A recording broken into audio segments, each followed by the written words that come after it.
3-4 দিনের মধ্যে পরিস্থিতি স্বাভাবিক পর্যায়ে চলে আসবে।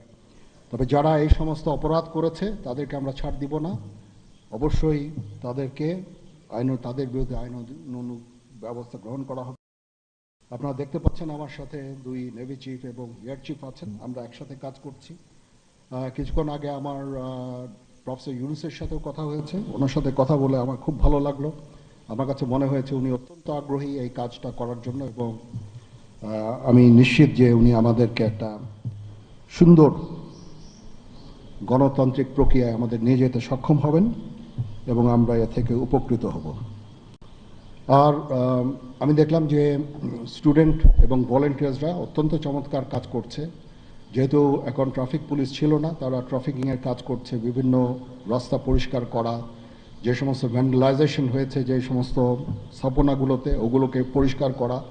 আমরা অত্যন্ত